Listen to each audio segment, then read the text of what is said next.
Good morning friends. हम लोग पिछले क्लास में रेसिप्रोकल प्रॉमिस के ऊपर डिस्कशन कर रहे थे। हमने देखा था रेसिप्रोकल प्रॉमिस का मतलब है a promise for a promise. एक प्रॉमिस के बदले जो दूसरा प्रॉमिस होता है वो दोनों को एक दूसरे के रेसिप्रोकल बोलते हैं हम।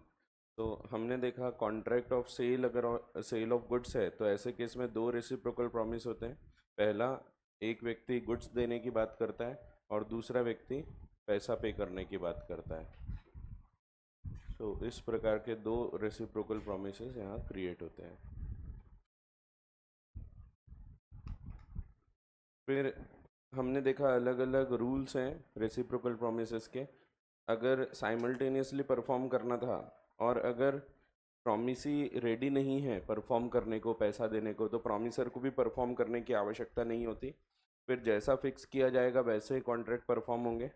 अगर कोई व्यक्ति रोक रहा है दूसरे पार्टी को परफॉर्म करने से तो फिर कॉन्ट्रैक्ट वॉइडेबल हो जाएगा एंड डैमेजेस भी क्लेम किए जा सकते हैं। फिर अगर ऐसा नेचर है कि एक जन परफॉर्म करेगा उसके बाद ही दूसरा परफॉर्म कर सकता है, आप पेंट का डब्बा लाओगे उसके बाद ही मैं पेंट कर सकता हूँ, तो ऐसे केस में अगर आप पेंट का डब्बा नहीं लाओगे तो अगेन कॉन्ट्रैक्ट वॉइडेबल हो जाएगा मेरे ऑप्शन पे। फिर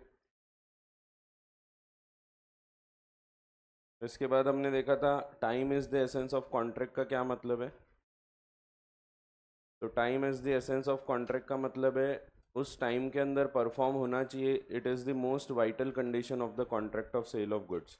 अगर उस टाइम में परफॉर्म नहीं होता है तो उस परफॉर्मेंस का हमारे लिए कोई मतलब ही नहीं है, तो उसको हम बोलते हैं टाइम एज द एसेंस। अगर टाइम एसेंस है और टाइम पे परफॉर्म नहीं होता है तो कॉन्ट्रैक्ट वॉइडेबल हो जाएगा, और अगर टाइम एसेंस नहीं है तो कॉन्ट्रैक्ट वॉइडेबल नहीं होता बट डैमेजेस क्लेम किए जा सकते हैं। फिर अगर कॉन्ट्रैक्ट वॉइडेबल है तो यहाँ पे भी हम चाहें तो कॉन्ट्रैक्ट कैंसिल कर सकते हैं, नहीं तो एक्स्ट्रा टाइम अलाउ कर सकते हैं। एक्स्ट्रा टाइम अलाउ करेंगे तो हम डैमेजेस क्लेम नहीं कर पाएंगे अनलेस हमने बोला था at the time of accepting delayed performance कि हम डैमेजेस क्लेम करेंगे।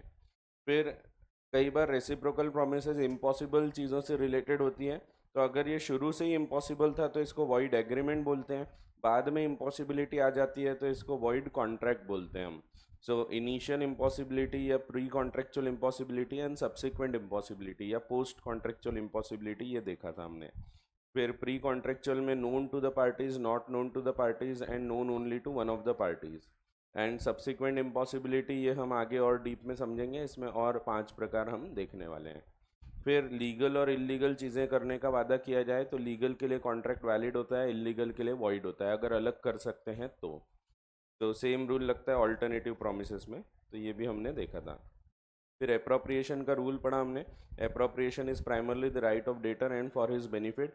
That means if the debtor indicates तो अप्रोप्रिएशन उसी हिसाब से होना चाहिए। अगर उसने बताया नहीं but there the circumstances imply तो फिर उस प्रकार से अप्रोप्रिएट करो।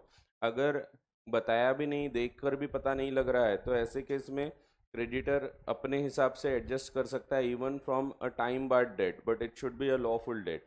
एंड अगर दोनों ने कुछ भी नहीं किया तो in order of time automatically ये सेट ऑफ होगा कि पहला item of the debit side और पहला item of the credit side automatically set off होते जाएंगे। तो जो फर्स्ट इन फर्स्ट आउट का रूल लगता है वैसा। तो यहाँ तक हमने पढ़ा था, अब इसके आगे की हम चर्चा करेंगे। कभी कभी कॉन्ट्रैक्ट परफॉर्म करने की आवश्यकता नहीं होती। Section 62 to 67 of the contract act ऐसे केसेस की बात करते हैं when contracts need not be perform, and इसको हम ब्रीच भी नहीं बोलेंगे, ये ब्रीच नहीं है। सो ऐसे कुछ कुछ केसेस हैं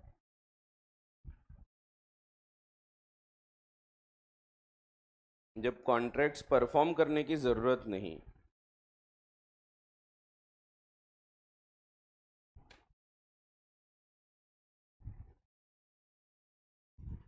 section number 62 to section number 67 इसकी बात करते हैं, एंड ये ब्रीच भी नहीं है। It is not considered as breach. Perform भी नहीं किया बट ब्रीच भी नहीं हुआ।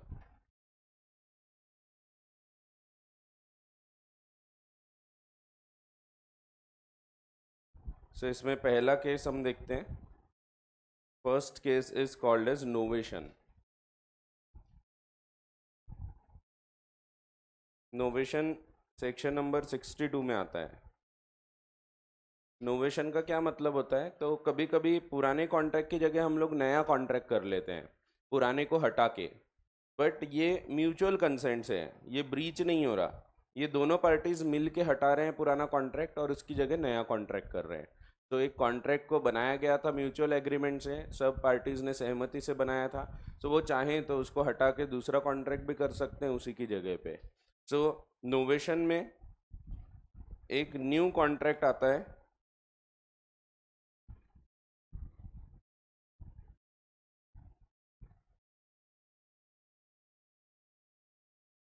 इन प्लेस ऑफ ओल्ड, पुराने के जगह पे एक नया कॉन्ट्रैक्ट उत्पन्न होता है, लेकिन ये कैसे होगा, by mutual consent of all the parties. जितनी भी पार्टीज हैं ये आपस में एग्री करके म्यूचुअली डिसाइड करती हैं और नोवेशन क्रिएट हो कर गया। नोवेशन एक केस हुआ था स्कार्फ वर्सेस जार्डिन का, उसमें बताया गया था novation can be of two types. Novation में एक नोवेशन हो सकता है विच involving change of parties,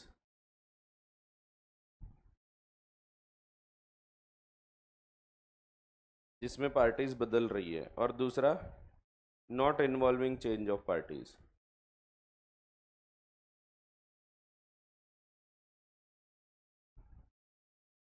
but contract change हो गया।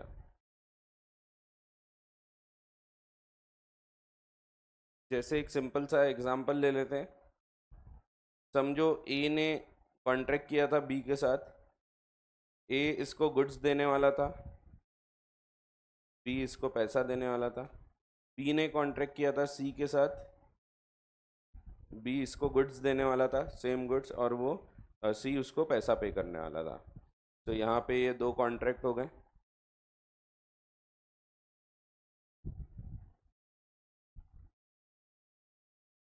अब मान लो ये लोग अलग अलग जगह पे हैं, समझो ये है नागपुर में, फिर बी है समझो मुंबई में, और सी है फिर से नागपुर में। अब सोच के देखो, यहाँ पे एक व्यक्ति गुड्स भेजेगा मुंबई, फिर मुंबई से फिर नागपुर आएंगे, ज़बरदस्ती यहाँ पे कॉन्ट्रैक्ट घुमा फिरा के परफॉर्म हो रहा है। सो अगर तीनों पार्टीज एग्री कर लेती हैं, तीनों पार्टीज डिसाइड करते हैं कि एक काम करते हैं, A will directly send the goods to C और C will pay the price to A, ये ऐसा एग्री कर लेते हैं, बट इसमें सबकी कंसेंट होना चाहिए। इसमें ए सी ये दो तो करेंगे ही कंसेंट, बट बी की भी कंसेंट होना चाहिए। अब बी कंसेंट देगा तो बीच में उसका जो प्रॉफिट था उसको एटलीस्ट उतना हम लोग पे कर देंगे, बट फिर भी फ़ायदा ही है सबको, क्योंकि ट्रांसपोर्टेशन कॉस्ट वगैरह तो बच ही जाएगा। तो जो हमको यहाँ से गुड्स भेजना फिर वापस आएंगे तो कोई मतलब ही नहीं है उसमें, घूम फिर के गुड्स वहीं आ रहे हैं। सो इन लोग मिल के एग्री कर लेते हैं तीनों पार्टीज म्यूचुअल कंसेंट से कि हम लोग कॉन्ट्रैक्ट्स जो ओरिजिनल कॉन्ट्रैक्ट्स हैं इनको कैंसिल कर देते हैं और इनकी जगह एक नया कॉन्ट्रैक्ट लेके आते हैं, इसको हम बोलते हैं नोवेशन। इसमें हमको कौन से कॉन्ट्रैक्ट्स परफॉर्म नहीं करना है, तो old contracts need not be perform. तो हम क्या पढ़ रहे हैं, हम वही पढ़ रहे हैं कि कब कॉन्ट्रैक्ट्स आपको परफॉर्म करने की ज़रूरत नहीं है। तो यहाँ पे ये जो पुराने वाले कॉन्ट्रैक्ट्स हैं ए और बी के बीच में और बी और सी के बीच में, इन दोनों कॉन्ट्रैक्ट्स को हमको परफॉर्म नहीं करना है। इसकी जगह जो नया कॉन्ट्रैक्ट उत्पन्न होगा उसको हमको परफॉर्म करना होगा, and it is not considered as breach क्योंकि यहाँ पे तीनों पार्टीज कंसेंट दे रही हैं। सो ये एक केस हो जाता है नोवेशन का, where it involves the change of parties, जहाँ पार्टीज बदल रही है। दूसरा नोवेशन होता है जहाँ पे पार्टीज चेंज नहीं हो रही बट कॉन्ट्रैक्ट पूरा चेंज हो गया। तो सेम पार्टीज के बीच में नोवेशन कई बार हो सकता है। जैसे समझो मैं हूँ, मैंने एक बिल्डर से कॉन्ट्रैक्ट किया था, मुझे एक मकान खरीदना था, तो मैंने बिल्डर से कॉन्ट्रैक्ट किया और वो मुझे समझो एक बंगलो बेचने वाला है। तो मैं हूँ, ये बिल्डर है और मैं इसको पैसा पे करने वाला हूँ। मान लो मैंने 2 करोड़ रुपए का कॉन्ट्रैक्ट किया था। अब मैं इससे बंगला खरीदना चाहता था, मैंने कॉन्ट्रैक्ट कर लिया था कि मेरे को एक ऐसे मेरे घर के आसपास में कोई अच्छा सा बंगला चाहिए। सो महल एरिया में गडकरी जी का घर है इधर, उस साइड में मेरे को एक घर मिल गया और मैंने बोला चलो मैं ये खरीदने को तैयार हूँ। अब 2 करोड़ रुपए में कॉन्ट्रैक्ट किया, मैं जाके घर पे बताता हूँ मेरी वाइफ को कि ये देखो अपन ने बंगला खरीदे हैं। खूब गालियाँ पड़ती है मेरे को, तुमको कुछ समझता नहीं, यहाँ पे गडकरी जी का घर है, सिक्योरिटी प्रॉब्लम यानी अपने को तकलीफ होते रहेगी हमेशा। फिर मार्केट एरिया है, बाजार में कोई घर लेता है क्या, तो कितनी किटकिट चलते रहती, तुम तो चले जाते पढ़ाने, इधर किटकिट चलते रहती, पूरा भाजी वाला आ रहा है, चिल्ला रहे, कुछ ना कुछ चल रहा है। खूब गालियाँ पड़ती है। अब जाके अभी के अभी कॉन्ट्रैक्ट चेंज करो बोलते हैं, कहीं अच्छी जगह शांति प्रिय जगह पे जाके एक फ्लैट व्लैट ले लो बोले। तो मैं बोला चलो ठीक है, मैं बिल्डर के पास जाता हूँ, उसको बोलता हूँ भाई देख मेरे को बंगला पसंद नहीं आया। अब अपन ये तो बोलेंगे नहीं, गालियाँ पड़ रही, तो मैं बोलता हूँ पसंद नहीं आ रहा है, थोड़ा मेरे को कोई पॉश एरिया में ऐसे कोई लोकेलिटी में जगह बता जहाँ पे अच्छा मुझे शांति प्रिय वातावरण में रहने को मिले। वो मुझे बताता है कि ये कैनाल रोड है, यहाँ पे रामदास पेट में एक फ्लैट है। तो मैं इसको बोलता हूँ ठीक है मैं फ्लैट खरीदने को तैयार हूँ। वो मुझे वो फ्लैट बेचने को तैयार हो जाता है, और बदले में लेकिन वो बोलता है अब आपको 2 करोड़ में नहीं मिलेगा, थोड़ा रेट बढ़ जाएगा, 2.5 करोड़ की वो प्रॉपर्टी है, बड़ा फ्लैट है, तो 2.5 करोड़ रुपए आपको देना पड़ेगा। मैं 2.5 करोड़ रुपए देने को तैयार हो गया। पैसे की तो प्रॉब्लम है ही नहीं अपने पास, ऐसे 10 रुपए निकालो 25-30 हज़ार तो ऐसे ही गिर जाते हैं। सो मैं खरीदने को तैयार हो जाता हूँ बंगलो। इन एग्जाम्पल्स का वास्तविकता से कोई संबंध नहीं, मैं बहुत गरीब आदमी हूँ, बताया था मैंने, दाल में पानी मिला के खाते हैं हम लोग, तो गरीब लोग हैं। तो खैर, यहाँ पे मैं खरीदने को तैयार हो जाता हूँ। यहाँ पे भी हमने पुराने कॉन्ट्रैक्ट को हटा के एक नया कॉन्ट्रैक्ट कर लिया। यहाँ पे पूरा कॉन्ट्रैक्ट चेंज हो गया है, भले पार्टीज नहीं बदली, बट आप देखो यहाँ जो चीज खरीद रहे बेच रहे वही बदल गई, तो कॉन्ट्रैक्ट तो बदल नहीं है, तो सब्जेक्ट मैटर ही चेंज हो गया है, तो कॉन्ट्रैक्ट यहाँ पे चेंज हो गया, बट पार्टीज चेंज नहीं होती। तो इस कॉन्ट्रैक्ट को भी हम नोवेशन बोलते हैं, where the parties agree to substitute the old contract with a new one. तो पुराने को हटा के हम एक नया कॉन्ट्रैक्ट उसकी जगह पे लेके आते हैं। Here also the old contract need not be performed, पुराने कॉन्ट्रैक्ट को परफॉर्म करने की आवश्यकता नहीं है।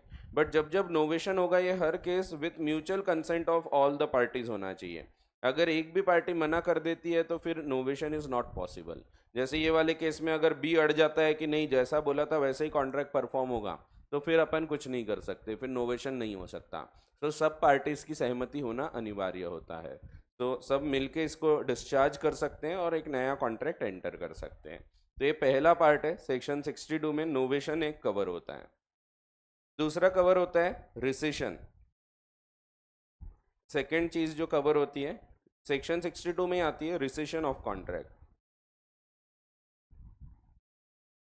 ये भी सेक्शन 62 है। इसका मतलब है cancellation of old contract. Cancellation of contract, एक ही कॉन्ट्रैक्ट है तो cancellation of contract with mutual consent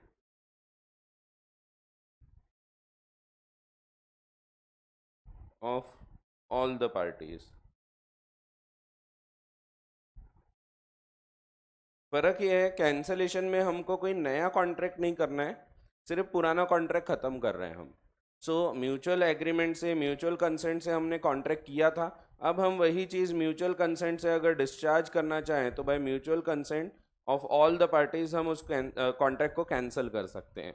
तो हमको पहले लग रहा था कि फ़ायदा होगा कॉन्ट्रैक्ट में, बाद में दोनों पार्टीज़ को लगता है कि नहीं यार इसमें तो दोनों का नुकसान है, तो दोनों जन उसको कैंसिल कर सकते हैं। जैसे समझो एक सिंपल एग्जांपल ले लेते हैं। समझो मैंने कुछ खरीदने का कॉन्ट्रैक्ट किया, मैं एक समझो एक हाँ अपन हलवाई है, समझो हलवाई दुकान चलाते हैं अपन मिठाइयों वगैरह की।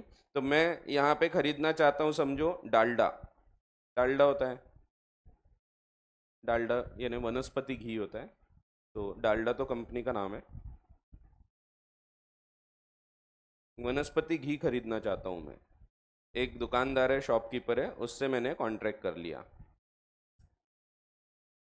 फिर मैंने यहाँ पे इसको बोला कि मेरे को 10 डब्बे चाहिए, 10 टिन्स ऑफ वनस्पति घी।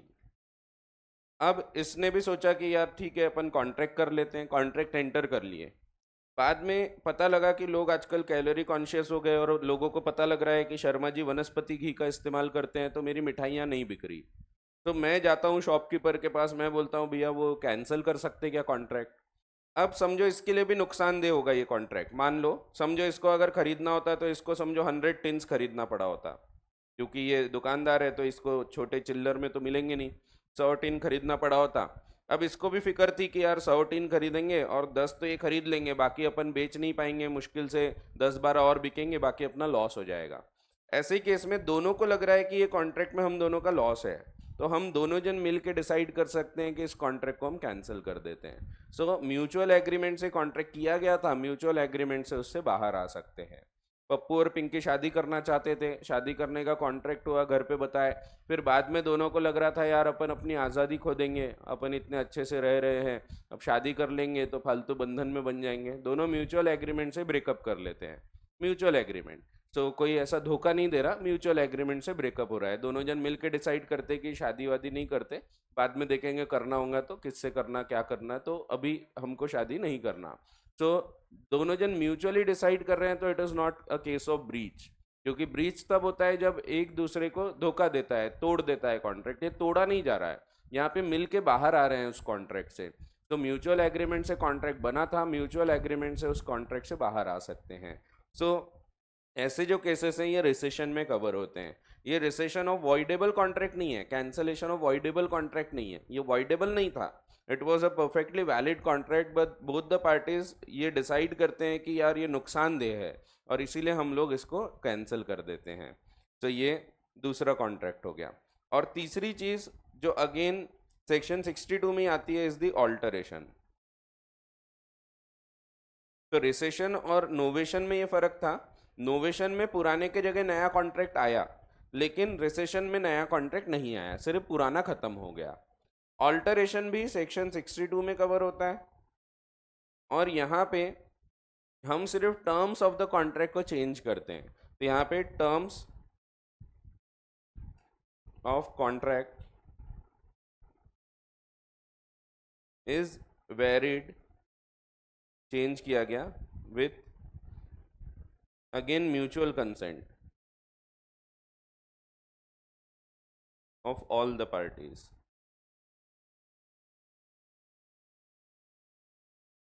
तो सबका हाँ बोलना जरूरी है, अगर एक भी मना कर देता है, जैसे यहाँ पे ये बोलता है कि नहीं शर्मा जी जो कॉन्ट्रैक्ट हो गया हो गया, मैं कैंसिल नहीं करूंगा, तो फिर ऐसे केस में मैं कैंसिल नहीं कर सकता। म्यूचुअल कंसेंट हर जगह कंपलसरी है, सेक्शन 62 की जब जब बात आती है तो म्यूचुअल कंसेंट होना चाहिए। समझो अब ये घी का एग्जाम्पल ले ही रहे तो उसको कंटिन्यू करते हैं। मैंने घी खरीदने का कॉन्ट्रैक्ट किया था, तो वनस्पति घी के साथ अपन ने देसी घी भी खरीदे थे, अच्छा वाला घी। अब ये जो अच्छा वाला घी खरीद रहा था मैं इससे, मान लो एक दूसरा शॉपकीपर होगा या वही दुकान होगी जिससे मैं देसी घी खरीद रहा हूँ, और मैंने इसको पहले बोला था 10 डब्बे मेरे को चाहिए, बाद में मैं इसको बोलता हूँ रेट वगैरह डिसाइड हो गया, मान लो 1000 रुपये पर टिन। अब इसके बाद मेरे को लगता है कि यार अब अपन वनस्पति घी मना कर रहे हैं तो इसके बदले अपन देसी घी बढ़ा लेते हैं। मैं इसको बोलता हूँ भैया यहाँ पे 5 टिन एक्स्ट्रा कर सकते हो क्या आप। अगर वो रेडी है और मैं भी रेडी हूँ, तो ऐसे केस में ये कॉन्ट्रैक्ट में हम ऑल्टर करके इसको परफॉर्म करेंगे। थोड़ा सा फर्क है ऑल्टरेशन और नोवेशन में, यहाँ पे कॉन्ट्रैक्ट पूरा कैंसिल होके नया आ रहा है ऐसा नहीं है, वही कॉन्ट्रैक्ट है लेकिन उसकी नई टर्म्स आ गई, और अब ओल्ड टर्म्स के हिसाब से ये परफॉर्म नहीं होगा, अब it will be perform with the new terms of the contract. तो जैसे ही हमने ये चेंज किया तो it is a case of alteration. So अब ऑल्टर्ड टर्म के हिसाब से, न्यू टर्म्स के हिसाब से it will be performed, and old terms के हिसाब से अब ये परफॉर्म नहीं होगा। तो ये तीसरी चीज कवर होती है सेक्शन नंबर 62 में। तो सेक्शन 62 तीन चीजों की बात करता है, when the parties agree to substitute a old contract for a new one, novation, या फिर they agree to rescind the old contract, और they agree to change the terms, alter the terms of the old contract, then और mutual agreement से, then the old contract need not be performed. फिर new contract जो उसकी जगह उत्पन्न होता है वो जरूर परफॉर्म होगा, बट पुराना कॉन्ट्रैक्ट परफॉर्म करने की आवश्यकता नहीं है। So section 62 to 67 of the Contract Act are listed under the heading contracts which need not be performed। जरूरी नहीं है, परफॉर्म करने की जरूरत नहीं पड़ेगी। Here it will not be considered as breach of contract। by promisor even if the contract is not performed. The relevant provisions are as follows. पहला है discharge by mutual agreement. तो mutual agreement, mutual consent से discharge होना. If the parties to a contract agree to substitute a new contract for it, so novation, or to rescind it, cancellation, rescission, or alter it, the original contract need not be performed. In all these cases, the original contract need not be performed. This should be done by mutual agreement of all the parties. हर जगह mutual agreement of all the parties आपको देखने को मिलेगा. Novation occurs when a contract is substituted for an existing contract either between the same parties or between different parties. Consideration for a new contract is discharge of old contract. To effect a novation, there must be a valid, enforceable new substituted contract. Consent of all parties is necessary and novation should take place before the breach or expiry. Similar example दिया है. A is indebted to B, A को पैसा pay करना था B को, B was indebted to C. By mutual agreement ये लोग decide करते हैं कि दोनों कॉन्ट्रैक्ट को कैंसिल कर देंगे. A is debt to B and B is debt to C cancel करके directly C will accept A as his debtor. तो दिस इज अ नोवेशन. ठीक है, तो मैंने भी 2 एग्जाम्पल दिया, यहाँ पे एक एग्जाम्पल और दिया है. Alteration. Alteration of contract means change in one or more of the terms of the contract. यहाँ पे कॉन्ट्रैक्ट नहीं बदल रहा बिकॉज सब्जेक्ट मैटर वही है, इवन अमाउंट सेम है, सब वही है, प्राइस वगैरह सब सेम है, सिर्फ थोड़ी सी क्वांटिटी चेंज हो रही. तो this is a case of alteration. So alteration is valid if it is done with the consent of all the parties. In alteration there is a change in the terms of the contract but no change in the parties to it. क्योंकि parties बदल गई तो novation हो जाएगा. तो जब parties नहीं बदल रही है तभी हम उसको बोलेंगे alteration. In novation there may be change of parties. Rescission. Rescission occurs when the parties to the contract agree to dissolve the contract, खत्म कर देना. In the case of rescission only the old contract is cancelled and no new contract comes to exist in its place. Parties come out of the contract by mutual agreement. तो मिलके वो लोग उस contract के बाहर आ जाते हैं. Difference दिया है. Novation, it is the substitution of old contract by new one by mutual agreement. Alteration means सिर्फ change in terms, variation in the terms of the existing contract, again by mutual agreement. Parties में either remain same और third party में भी introduce parties बदल भी सकती है. यहाँ पार्टीज हमेशा सेम ही रहेगी. Novation rescinds the original contract. यहाँ पुराना कॉन्ट्रैक्ट कैंसिल हो जाता है, उसकी जगह नया आता है. बट ऑल्टरेशन में अगर आप टेक्निकली देखो तो ये खत्म नहीं होता क्योंकि the same original contract in modified manner is perform. तो खत्म होके नया आ रहा है ऐसा नहीं है, उसी कॉन्ट्रैक्ट की टर्म्स को बदल के हम परफॉर्म करते हैं. तो ओल्ड टर्म्स के हिसाब से फिर ये परफॉर्म नहीं होगा. तो ये हो जाता है नोवेशन, ऑल्टरेशन और रिसेशन, ये 3 केस जहाँ पे कॉन्ट्रैक्ट परफॉर्म करने की आवश्यकता नहीं है. फिर जो 4th केस है दैट इज रेमिशन.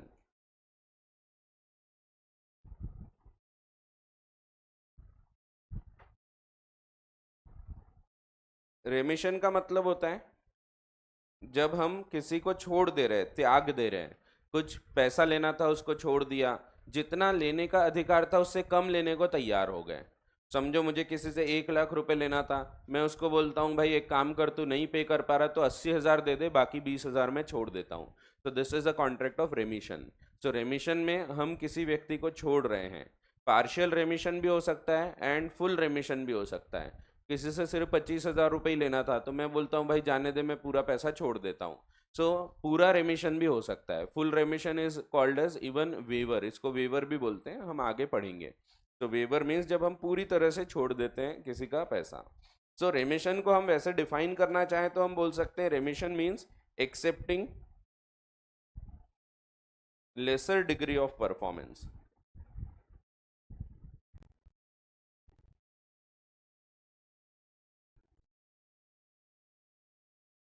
हमको जितना लेने का अधिकार था हम उससे कम लेने को तैयार हो गए. We are accepting a lesser degree of performance. तो कम पैसा लेने को तैयार हो गए या कोई और चीज़ लेने को तैयार हो गए. तो इसको भी हम 3 हिसाब से क्लासिफाई कर सकते हैं. तो रेमिट करना मीन्स त्याग देना, छोड़ देना. तो हम इसको 3 हिसाब से क्लासिफाई कर सकते हैं. पहला, एक्सेप्टिंग लेस अमाउंट, कम पैसा लेना. फॉर एग्जाम्पल मेरे को जैसे किसी से 1 लाख लेना था, मैं 80,000 लेने को तैयार हो गया, तो ऐसे केसेस इसमें कवर हो जाएंगे, एक्सेप्टिंग लेस अमाउंट। दूसरा इसका प्रकार होता है एक्सेप्टिंग समथिंग एल्स।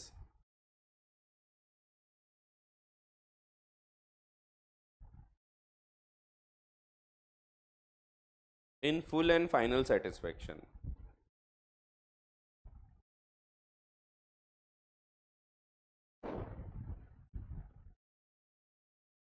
सो कुछ और लेने को तैयार हो गए, एक्सेप्टिंग समथिंग एल्स। जैसे समझो मुझे किसी से पैसा लेना था, समझो 1 लाख रुपए लेने थे, अब वो पैसा पे नहीं कर पा रहा है, मैं उसके दुकान पे जाता हूँ, मैं बोलता हूँ भैया पैसे पे तो कर दो, वो बोलता है कि शर्मा जी हालत ही ख़राब है। अब ऐसे मोटी मोटी गोल्ड की चेन पहना है उसने, मैं बोलता हूँ भाई तुम्हारे पास अगर तुम्हारी नीयत ख़राब नहीं है तो गोल्ड दे दो मेरे को, तुम्हारी चेन दे दो। अब वो चेन उतार के मेरे को दे देता है, ये लो रखो बोलता है। अब वो चेन की वैल्यू समझो 80,000 है, 1 लाख का पैसा लेना था बट मैं वो चेन लेने को तैयार हो गया। वैल्यू कम होगी तभी रेमिशन में आएगा, अगर वैल्यू ज़्यादा है तो कभी रेमिशन नहीं होगा, क्योंकि रेमिशन का मतलब ही है त्याग देना। तो मैं कुछ और लेने को तैयार हो गया, मैंने बोला चलो ठीक है तुम्हारी गोल्ड चेन दे दो, मैं तुम्हारा पैसा छोड़ देता हूँ। तो यहाँ पे भले 80,000 की चेन है, लेकिन मैंने उसको एक्सेप्ट करके फुल एंड फाइनल सेटिस्फेक्शन कर लिया, मैंने बोला कि मुझे अब पैसा नहीं चाहिए। तो this is also a case of रेमिशन। तो रेमिशन में पहली चीज़ है जब हमने पैसा कम कर दिया या पूरा पैसा छोड़ दिया, दूसरा उसके बदले कुछ और चीज़ ले लिए, तीसरा extending the time for performance.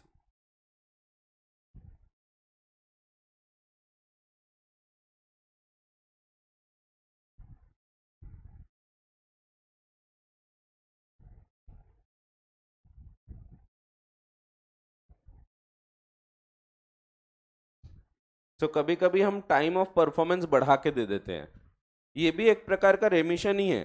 भले यहाँ हम पैसा वगैरह नहीं छोड़ रहे, बट हमको अधिकार था आज के आज गुड्स मिलना चाहिए, अगर आज नहीं मिलेंगे तो हम कैंसिल कर सकते थे, बट हम बोल रहे हैं ठीक है हम 2 दिन एक्स्ट्रा देते हैं। दैट मीन्स हम कुछ कम लेने को तैयार हो रहे हैं, we are accepting lesser degree of performance. भले ही हम पैसा नहीं ले रहे, पैसे में रेमिट नहीं कर रहे हैं, बट हम एक्स्ट्रा टाइम दे रहे हैं, तो ये भी एक प्रकार का रेमिशन कहलाता है।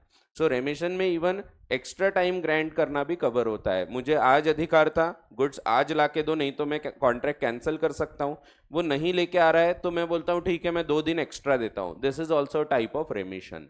तो ये तीसरा प्रकार होता है रेमिशन का। सो रेमिशन में कभी भी हम एक्सेप्ट करते हैं लेसर डिग्री ऑफ परफॉर्मेंस, और यहाँ पे कंसिडरेशन की आवश्यकता नहीं होती, जब हम रेमिशन के कॉन्ट्रैक्ट्स करते हैं यहाँ पे कोई कंसिडरेशन की आवश्यकता नहीं रहती, कि मैं उसको छोड़ रहा हूं तो उसके बदले कोई और चीज मिले ऐसा जरूरी भी नहीं होता। मैं 20,000 रुपये छोड़ दिया तो 20,000 के बदले कुछ और दे ऐसा जरूरी नहीं होता। Remission is valid even if there is no consideration. तो ये हमने इवन कंसिडरेशन वाले चैप्टर में एक्सेप्शंस में पढ़ा है, अगर आपको ध्यान होगा तो वहाँ पे एक रूल दिया हुआ है कि कब कब कॉन्ट्रैक्ट में कंसिडरेशन ना हो तो भी वो वैलिड होता है। उसमें दिया हुआ है कि in case of remission under section 63 no consideration is necessary, कुछ और मिले ये ज़रूरी नहीं होता। ठीक है, तो हम उसको छोड़ रहे हैं तो बदले में कुछ मिले ये ज़रूरी नहीं होता, तो कंसिडरेशन इज नॉट नेसेसरी। तो रेमिशन सेक्शन 63 बताता है remission it means accepting of lesser amount, acceptance of lesser amount और lesser degree of performance than what was contracted for in full discharge of the contract. तो हम मान लेते हैं अब कॉन्ट्रैक्ट खत्म हो गया, एक बार रेमिट कर दिया ना फिर बाद में हम उससे फिर से क्लेम नहीं कर सकते। जैसे समझो मेरे को किसी से पैसा लेना था, समझो 25,000 रुपये, अब उसकी हालत बहुत ख़राब थी, मैंने बोला कि भाई जाने दे, पैसे का क्या है, तो अच्छा व्यक्ति है तो मैं पैसा छोड़ देता हूँ। मैंने 25,000 रुपये छोड़ दिया, उस रात को वो ड्रीम 11 पे पैसा लगा रहा था और उसने 1 करोड़ रुपए जीत गया। अब मैं उसको नहीं बोल सकता भाई अब पैसे आ गए तो दे दे, क्योंकि मैंने एक बार रेमिट कर दिया ना, तो रेमिट कर दिया, बाद में हम उसको क्लेम नहीं कर सकते। Once the remission has been granted and communicated and accepted by the other party, तो we can not claim the sacrificed amount. एक बार छोड़ दिया तो छोड़ दिया, फिर बाद में उसकी लॉटरी लग जाए, बहुत पैसा कमा रहा है, तो भी हम क्लेम नहीं कर सकते। हाँ वो खुद आके दे देगा तो अलग बात है, लेकिन हमको अब राइट नहीं रहेगा क्लेम करने का। सो ये केस हुआ था गोपाला वर्सेस वेंकटा का, उसमें बताया गया था। चलो पढ़ते हैं। तो remission means accepting of lesser acceptance of lesser amount और lesser degree of performance than what was contracted for in full discharge of the contract. According to section 63 a party may dispense with यानी छोड़ देना और remit वही त्याग देना छोड़ देना परफॉर्मेंस होली पूरा भी छोड़ सकते हैं और इन पार्ट। होली छोड़ा तो इसको हम एक नाम और देंगे वेवर। सो वेव करना, वेव करना मीन्स ऐसे हाथ दिखाना, नहीं वो नहीं, वो वेव करना अलग होता है। तो ये वेव करना है, इन्हें छोड़ देना। फिर दूसरा extend the time for performance, time बढ़ा के देना is also type of remission. और तीसरा accept any other satisfaction instead of performance. For such a release or promise there is no need for consideration or a new agreement. सो इसमें कोई consideration की आवश्यकता नहीं है। It should be noted at full remission that is 100% is also known as waiver.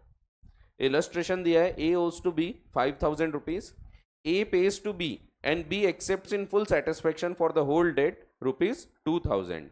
The old debt is discharged. A promise by the promisee, promisee होना चाहिए, ये auto correct है।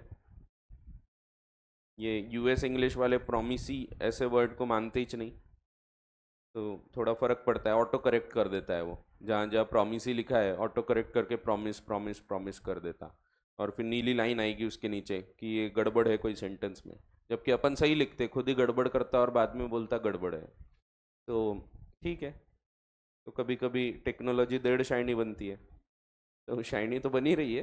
तो हो रहा है ना, आर्टिफिशियल इंटेलिजेंस काफ़ी हद तक के आ चुका है आगे। अब देखो, तो धीरे धीरे इसीलिए नॉलेज का वैल्यू रहेगी, सिर्फ इन्फॉर्मेशन की वैल्यू नहीं रहेगी। सिर्फ जानकारी है किसी को तो उसकी कोई वैल्यू नहीं, क्योंकि जानकारी तो at a click, mouse click available है। इवन क्लिक भी नहीं करना पड़ता, अब तो बोलने से सब होगा। तो आप बोलो और वो बता देते हैं आंसर, एलेक्सा को पूछो वो भक्क से बता देगी आंसर। तो अब तो आपको टाइप भी नहीं करना पड़ता, और इसीलिए अपना लेवल कम होते जा रहा है। एक्चुअल में एक ये रीज़न भी है कि अपना राइटिंग स्किल्स ख़राब होते जा रही है। तो आप खुद ही नोटिस करोगे कि राइटिंग स्किल में आपको खुद को डिफरेंस दिखेगा खुद के। तो आपको क्या, मेरे को ही दिखता है, मेरी इंग्लिश बहुत अच्छी थी लिखने में, अब मैं भी लिखने में स्पेलिंग मिस्टेक गड़बड़ करने लग गया हूँ, क्योंकि अपन उतना ध्यान देते नहीं। ऑटो करेक्ट कर ही देता है वो, कुछ टाइप कर रहे ऑटो करेक्ट कर देता, तो अपन उतना ध्यान नहीं देते, बक बक टाइप करते भेज देते, तो इसीलिए गलतियाँ होने लग गई अब। तो ठीक है, सिस्टम स्मार्ट हो रहे हैं, इंसान लेस स्मार्ट होते जा रहा है। एकदम बुद्धू तो नहीं हो रहा, बट लेस स्मार्ट होते जा रहा है। ठीक है, तो खैर, तो ये ऑटो करेक्ट एरर है। A promise by the promisee to give the concession to the promisor in one or the other form is binding even if it is without consideration. Gopala versus Venkata में एक बताया गया था कि it was stated that after the remission has been communicated to the promisor and accepted by him the promisee can not claim the remitted amount. तो sacrificed amount जो त्याग चुके हैं उसको हम वापस क्लेम नहीं कर सकते। फिर अगला तो सिंपल है, सेक्शन 64, ये बचपन से पढ़ते हुए आ रहे हो आप।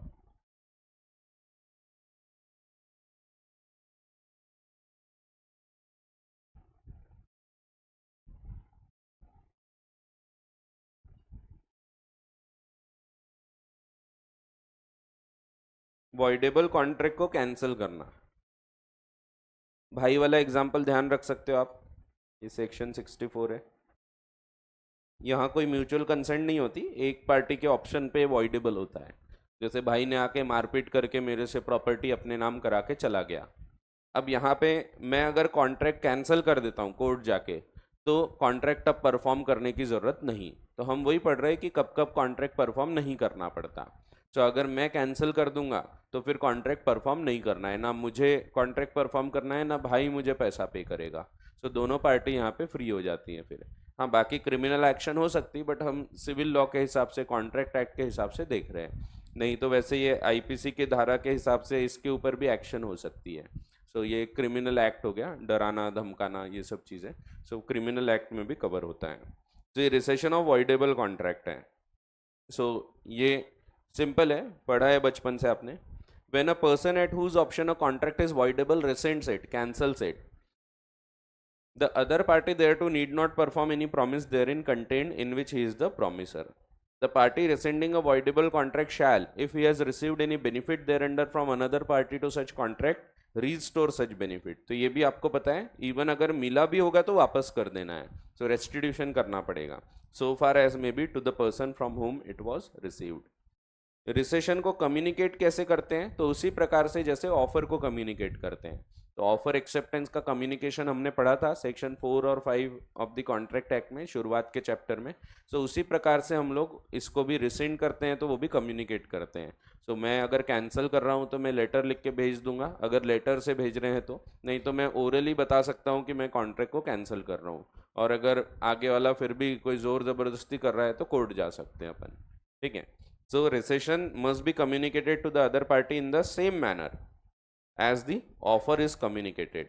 Similarly, rescission को revoke भी किया जा सकता है in the same manner as a proposal is revoked. Illustration दिया आपको.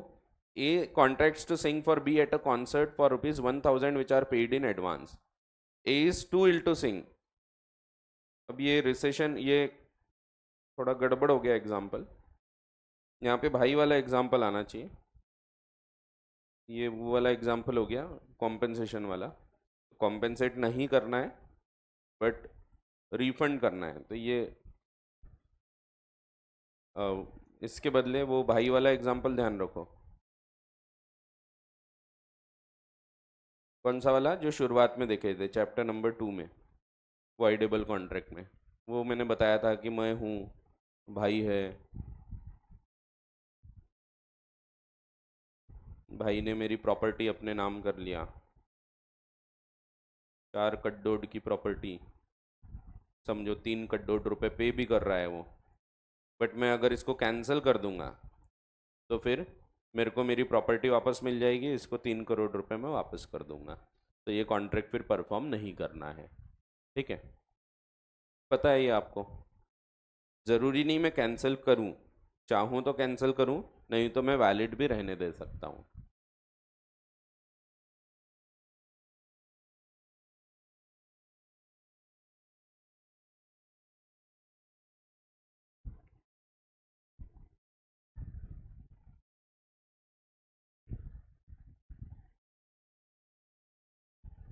और कब परफॉर्म नहीं करना पड़ता? तो नेक्स्ट है, ये भी आपको पता है, when a contract becomes void or agreement is discovered to be void.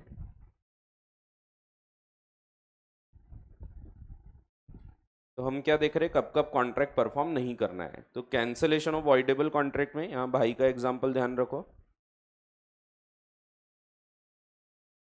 Coercion के द्वारा जिसने मेरी प्रॉपर्टी प्राप्त कर लिया था, वो वाला केस. कोर्शन में फिर से बताया था मैंने ये एग्जांपल.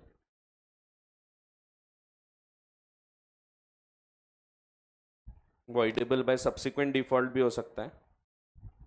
और यहाँ पे लिकर ट्रेडिंग का एग्जांपल ध्यान रखो.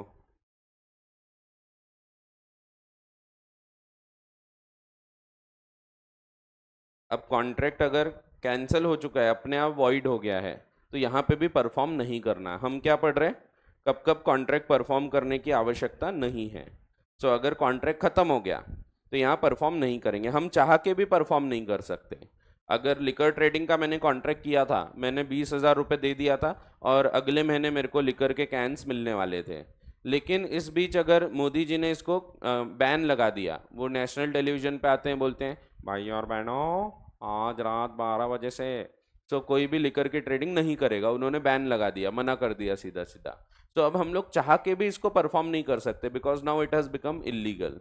So the contract becomes void. Void contract में भी original contract need not be perform, वो खत्म हो चुका है ऑटोमेटिकली.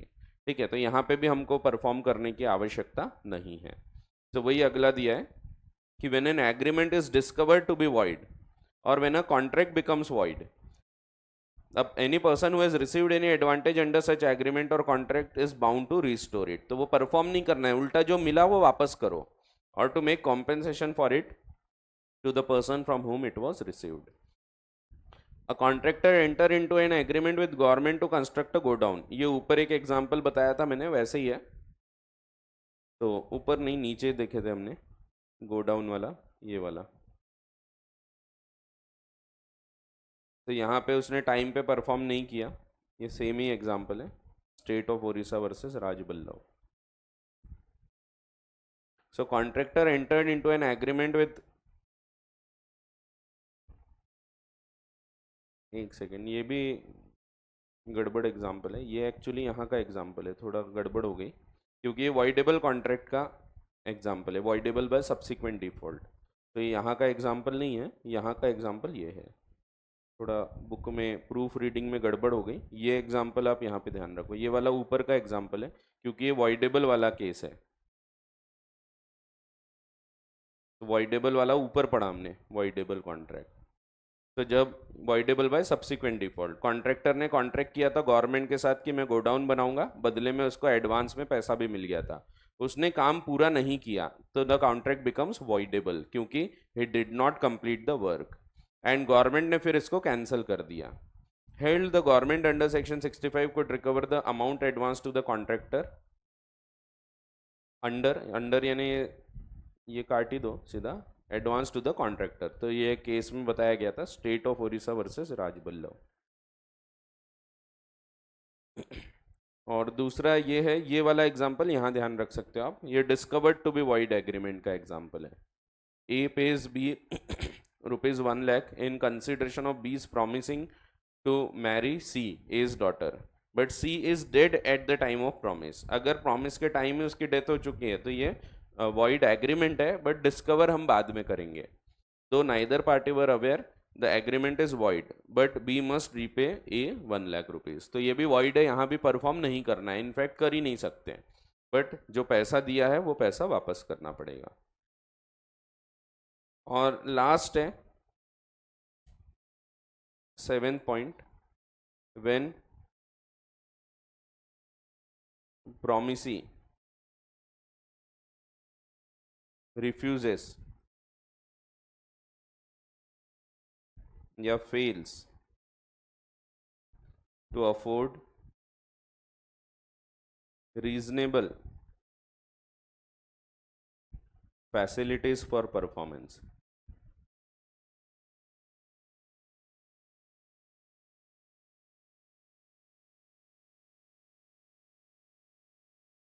जब प्रॉमिसी रीजनेबल फैसिलिटी ही नहीं देता, कई बार ऐसे कॉन्ट्रैक्ट्स होते हैं जिसमें प्रॉमिसी जब तक हमको फैसिलिटी नहीं देगा तब तक के हम उसको परफॉर्म नहीं कर पाएंगे। जैसे समझो आपके घर पे पेंटिंग का एग्जांपल दिया था मैंने, पेंटिंग का काम है, आप जब तक डब्बा नहीं लाओगे पेंट का तो मैं परफॉर्म ही नहीं कर पाऊंगा। तो आप मुझे फैसिलिटीज ही नहीं दे रहे तो मैं उस कॉन्ट्रैक्ट को पूरा नहीं कर सकता।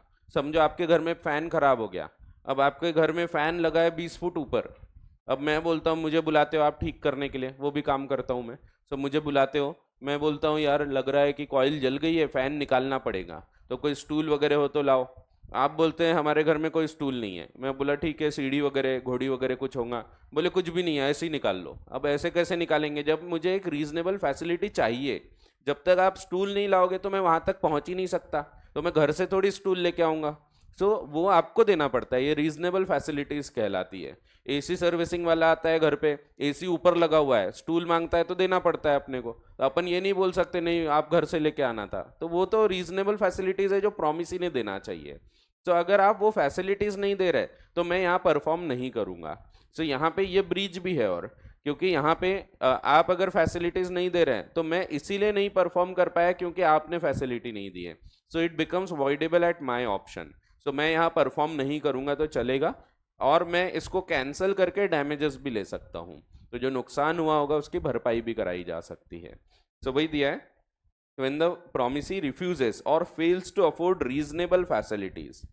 so वही दिया है, where the promisee neglects or refuses to afford the promisor reasonable facilities for the performance of his promise, the promisor is excused by such neglect or refusal as to any non performance caused thereby। एक और example दिया है, paint वाले type ही है, A contracts with B to repair B's house. अब B उसको बता ही नहीं रहा रिपेयर कहाँ करना है, he refuses to point out to A the places in which the house requires repairs. A is excused for the non-performance of the contract if it is caused by such neglect or refusal. ठीक है, सो ये वैसे ही हो गया जैसे अपन ने एक furniture वाला भी एग्जाम्पल देखे थे। अगर फर्नीचर अटैच वाला बनाना है तो मेरी जिम्मेदारी है उसको जगह तो बताऊं कम से कम। अगर जगह फिक्स नहीं होगी तो he will not be liable. तो हमने वहां पे भी डायग्राम बनाए थे, उसमें वही देखा था, प्लेस इंपॉर्टेंट है बट वो प्लेस ही नहीं बता रहा। सो ऐसे केस में आई नीड नॉट परफॉर्म।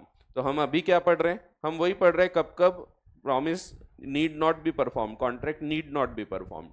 तो वहां पे भी मुझे परफॉर्म करने की आवश्यकता नहीं थी। ठीक है, तो ये 7 केसेस आपको बताए हैं। बुक में आपको 7 नहीं दिखेंगे क्योंकि रिसेशन, नोवेशन और ऑल्टरेशन सब एक ही में आता है सेक्शन 62 में।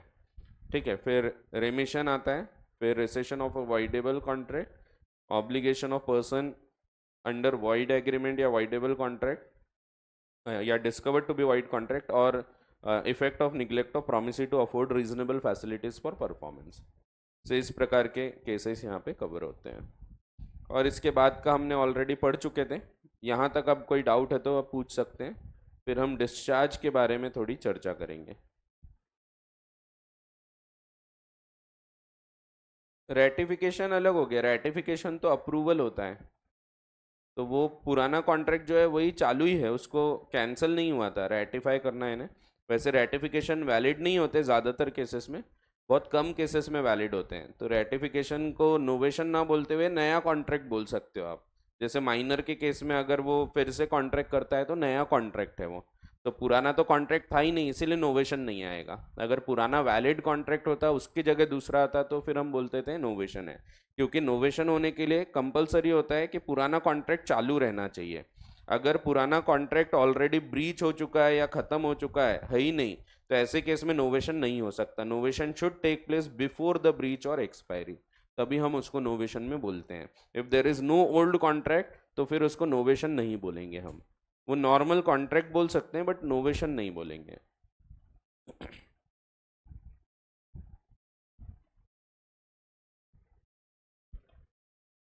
फिर अगला जो पॉइंट है ये पढ़ते हैं, बहुत ही आसान। डिस्चार्ज ऑफ कॉन्ट्रैक्ट, कॉन्ट्रैक्ट कैसे कैसे खत्म होता है। डिस्चार्ज हो जाने का क्या मतलब है, खत्म हो जाना। सो जैसे मोबाइल की बैटरी डिस्चार्ज हो गई तो खत्म हो गई, तो डिस्चार्ज हो जाना मीन्स खत्म हो जाना। कोई हॉस्पिटल से डिस्चार्ज हो गया, नहीं खत्म नहीं हो गया, तो छूट गया, आ गया वापस। सो डिस्चार्ज हो जाना है ना, खत्म हो जाना होता है वैसे जनरली। ठीक है, सो जैसे ये कोई भी आप सिंपली कॉन्ट्रैक्ट का ही एग्जांपल लो। कॉन्ट्रैक्ट अगर डिस्चार्ज हो गया दैट मीन्स दोनों पार्टी ने कॉन्ट्रैक्ट को खत्म कर दिया। कैसे कैसे खत्म हो सकता है वो यहाँ पे बताया है। सो एक कॉन्ट्रैक्ट को अगर खत्म करना है, टर्मिनेट करना है, तो कैसे हो सकता है।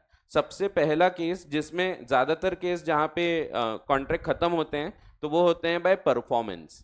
सो 90% केसेस आपको दिखेंगे कॉन्ट्रैक्ट परफॉर्म होके खत्म होता है। तो वही दिया हुआ है कि डिस्चार्ज, जब जो ऑब्लिगेशन क्रिएट किए गए थे कॉन्ट्रैक्ट के द्वारा वो खत्म हो जाते हैं तो हम बोलते हैं कॉन्ट्रैक्ट डिस्चार्ज हो गया।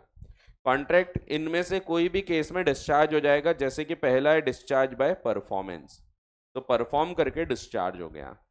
सो और परफॉर्मेंस दो प्रकार के, ये भी हमने देखा था, एक्चुअल और अटेम्प्टेड। तो ये ऑलरेडी पढ़ा हुआ है।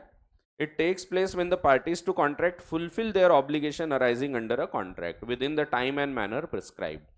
ए ने बोला था मैं गुड्स लेके आऊंगा, बी ने बोला था मैं पैसे लेके आऊंगा। ए ने गुड्स ला दिया, बी ने पैसे दे दिया, कॉन्ट्रैक्ट परफॉर्म हो गया और ये कॉन्ट्रैक्ट डिस्चार्ज हो गया, खत्म हो गया। ए ने परफॉर्म करने का ट्राई किया बट बी ने एक्सेप्ट नहीं किया, तो भी हमने देखा था ऑब्लिगेशंस खत्म हो जाते हैं। सो ए की जिम्मेदारियां खत्म हो गई because he has tendered the performance, he has offered to perform, attempted to perform.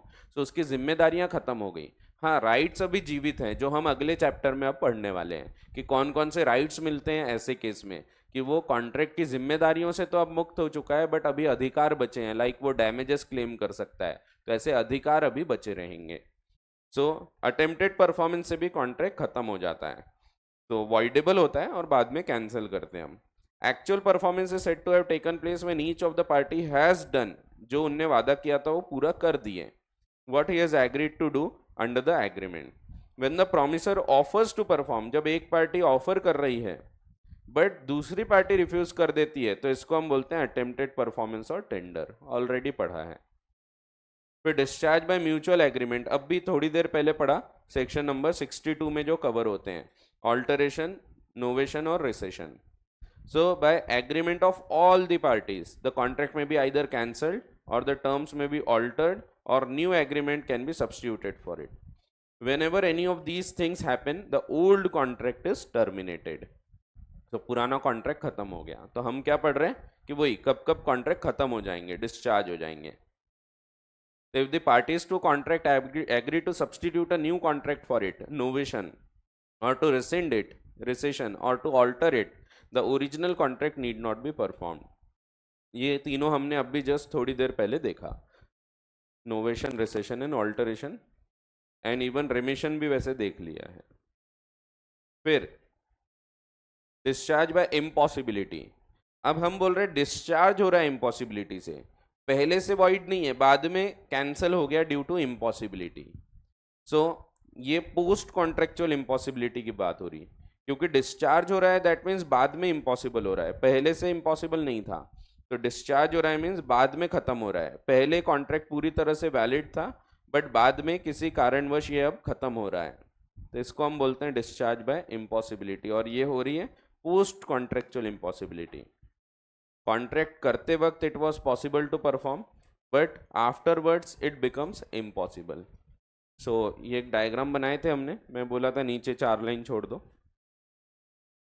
सो कभी कभी पोस्ट कॉन्ट्रेक्चुअल इम्पॉसिबिलिटी हो जाती है, या सब्सिक्वेंट इम्पॉसिबिलिटी या सुपरवीनिंग इम्पॉसिबिलिटी, जिसके कारण कॉन्ट्रैक्ट खत्म हो जाएगा अपने आप। यहाँ रेस्टिट्यूशन होगा, डैमेजेस नहीं होगा क्योंकि ये ब्रीच नहीं है, बट कॉन्ट्रैक्ट खत्म हो गया, जैसे कि बाद में इलीगल हो गया। तो इसमें वही पॉइंट्स है, इसमें काफ़ी चीज़ें आपको पता है, जैसे destruction of subject matter, line से चलते हैं, लासा का गचक जाना,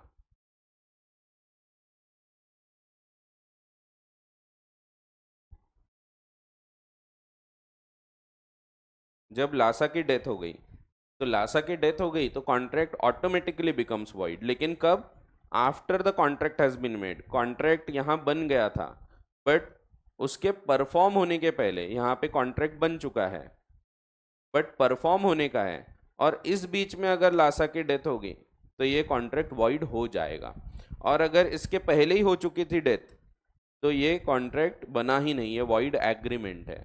ठीक है, तो आपको पता है लासा यहाँ भी गचक रहा है, लासा यहाँ भी गचक रहा है, लेकिन अगर यहाँ पे गचकेगा वो तो ये वॉइड एग्रीमेंट है, और यहाँ पे गचकेगा तो वॉइड कॉन्ट्रैक्ट है। ठीक है, तो अभी हम जो बात कर रहे हैं डिस्ट्रक्शन ऑफ सब्जेक्ट मैटर, यहाँ की बात हो रही है। ठीक है, फिर दूसरा चेंज ऑफ लॉ, कानून का बदल जाना।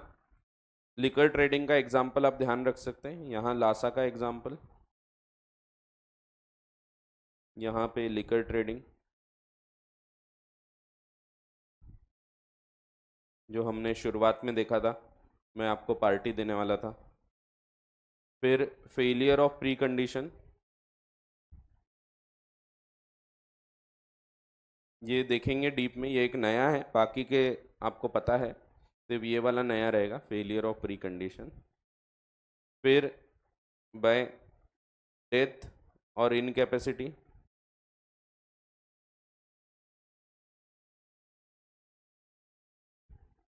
For personal services, personal nature के कॉन्ट्रैक्ट।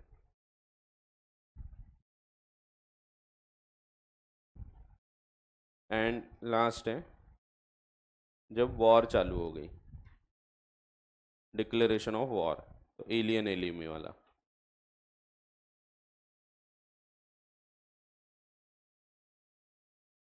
सो इनमें से 4 चीजें हमने देखे हैं, सिर्फ फेलियर ऑफ प्री कंडीशन थोड़ा नया है।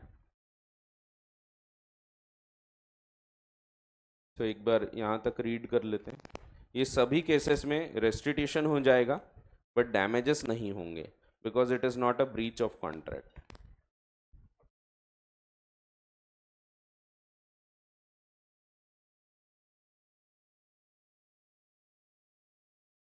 चलो तो देख लेते हैं।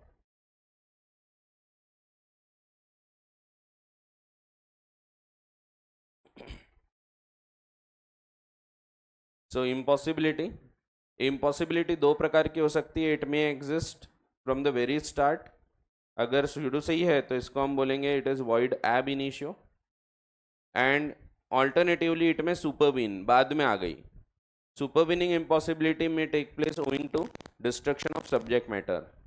On the destruction of subject matter, a contract is discharged and no party is liable to perform. तो लासा की डेथ हो गई. Change of law. Performance of contract may become unlawful by subsequent change of law. In such cases, again the original contract becomes void.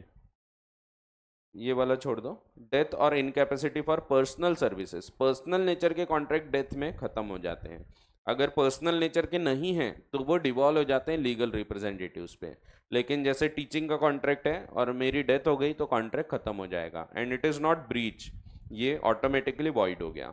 Where the personal qualification of party is the basis of the contract is discharge in case of death और personal incapacity. तो death में भी और incapacity में भी खत्म हो जाती है. तो कई बार ऐसा होगा डेथ नहीं हुई, समझो मेरा एक्सीडेंट हुआ, मैं कोमा में चला गया, ऐसे केस में ये इनकैपेसिटी कहलाती है. या लकवा मार गया, मैं ऐसा बैठा हूँ, मैं पढ़ा नहीं सकता, तो ऐसे केसेस में अगेन इनकैपेसिटी होगी और पर्सनल नेचर के कॉन्ट्रैक्ट खत्म हो जाएंगे. And outbreak of war.